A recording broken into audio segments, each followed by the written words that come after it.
Hi, Lola! Oy, sino ka? Wala pa akong pambayad sa utang ko. Yung lola mong makakalimutin? Ha? Anong utang? Apo mo to, oy. Ay, hindi na kami nagja-jumper ngayon, ha? May sarili na kaming kuryente. Lola! Ay, apo! Ikaw pala yan! Kanino kang anak? Lola mo rin super proud na proud sa'yo. Nakapagtapos ito ng kolehiyo. Best in Mape. Nakapunta na rin to ng ibang bansa. Naka-tricycle. Nilakad na din ang apo ang buong Pilipinas. Na nakabot.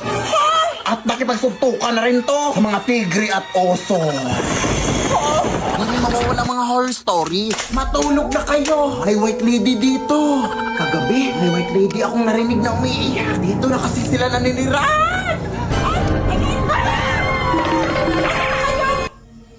Oh, siya, maraming salamat ha. Ang hirap kasing patulogin ng mga batang yun. Salamat. O, mag-ingat ka sa pag-uwi mo, apo. Amimiss kita. Thank you, Lola.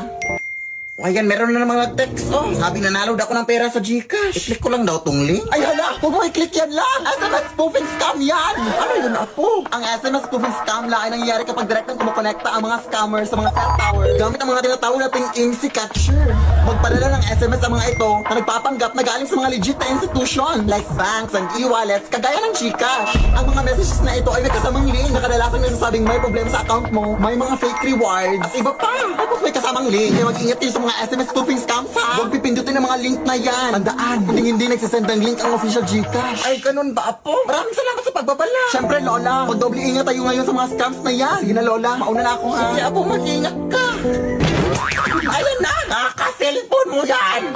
Nay, pahingi ako ng pamasahe papuntang eskwelahan, B. Halo siya, maglakad ka lang, oy. Dati sa panahon ko, hindi pa uso yung pamasahe na yan. Uy, malilit na ako, oy. Dati, dadaan pa kami sa maraming ilog bago makapasok sa eskwelahan. Lampas tao po ba dito? Ay, hindi mababaw lang yan. Ah, okay. Aakyat din kami dati sa napakaraming bundok para makapasok lang. Tapos may mga layon pa. Pero mas lalong humirap yung buhay simula nung nag-Maynila ang nanay ko. Sobrang nalungkot ako dati. Pero kailangan kasi niya magtrabaho para mapaaral ako. Ang Cebuana Luwilier ang naging katuwang ko sa buhay dati. All in kasi ang serbisyo sa Cebuana Luwilier. Ito ang naging kaagape ko sa iba't ibang uri ng pagsubok sa buhay. Naging madali yung pagpapadala ng pera ng nanay sa Cebuana Luwilier pera padala. Dito din ako nagsasangla ng mga jewelries ko sa tuwing nangangailangan ako ng extra money. Ang asim ah.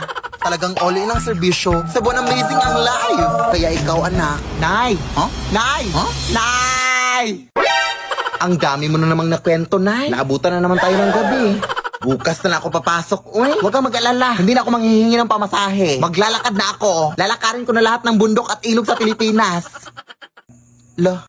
Nay, kain lang ako sa labas ha. Ikaw lang mag-isa. Baka kasama mo jowa mo. Tapos mabubuntis ka. Ano na yung pag-aaral mo?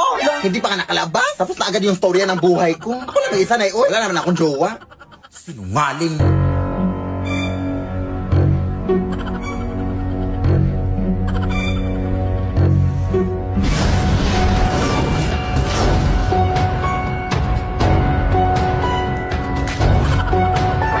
Akala ko ba ikaw lang mag-isa?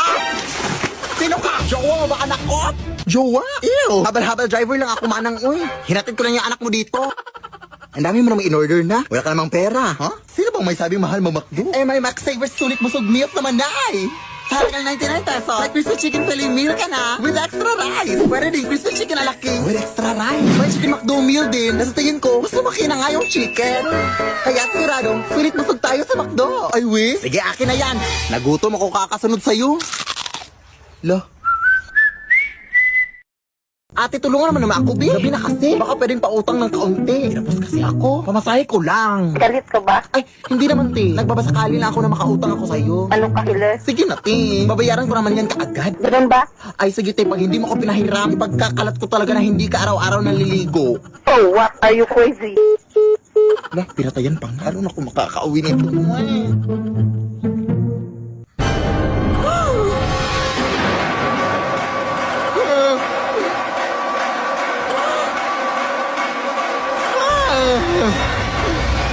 Sis, pwede ba ng pera? Wala na kasi akong pamasahe eh. Wala rin akong hibang mahihiraman. Buti nga nandyan ka. Ay, wala akong cash dito eh. Pero alam mo bang pwede ka makahiram ng pera through G-Loan Sakto sa Gcash? Huh?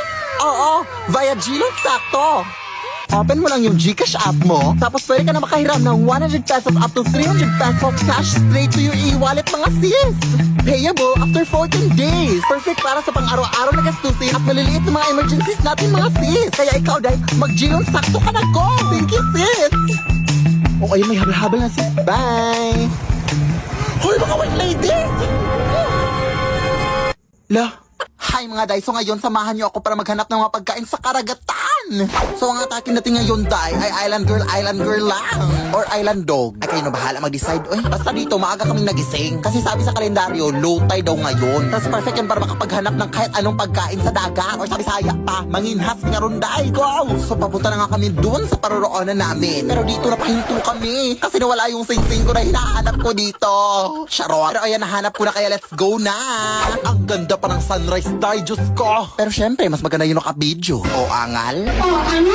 At nandito na nga kami. Pero dito rin kinakabahan na kami kung totoong low tide ba talaga. Kasi kapag high tide ay talagang magsuscuba diving na lang kami. O di kaya mag-whale shark watching. Bulol-bulol na ako dito. Pero sa kasamang palad, hindi siya masyadong low tide. Kaya medyo nahirapan kami dito maghanap ng mga pagkain. Pero hala, nakahanap ako ng notables. Oh my gosh! Okay na ako dito, mabubusog na ako dito.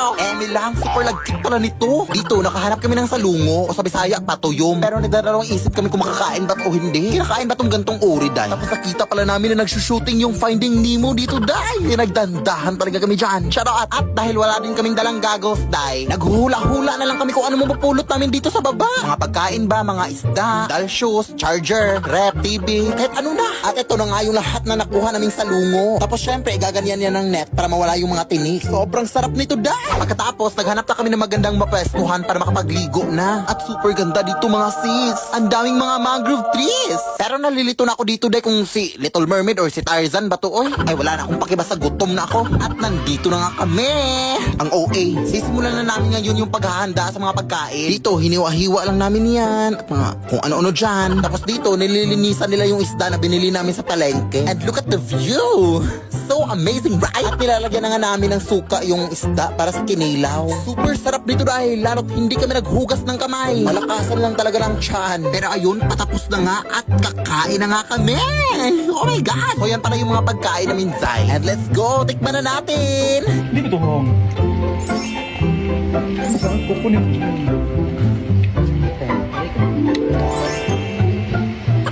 Kain tayo! At pagkatapos nga namin kumain dahil medyo nagmamadali na kami kasi parang masama yung panahon. Kitang-kita naman makulimlim yung mga ulap. Pero actually may pupunta pa kasi kaming falls. Yun yung next destination namin. Pero itong falls pala na pupunta namin ay medyo malayo. Kaya ayun. Pero walang malayong lugar sa Lakwatserang Bakla. Alam nyo na yan. Nature din pala yung daanan dito, day. At bugs, nandito na kaagad kami. Diba ang bilis lang?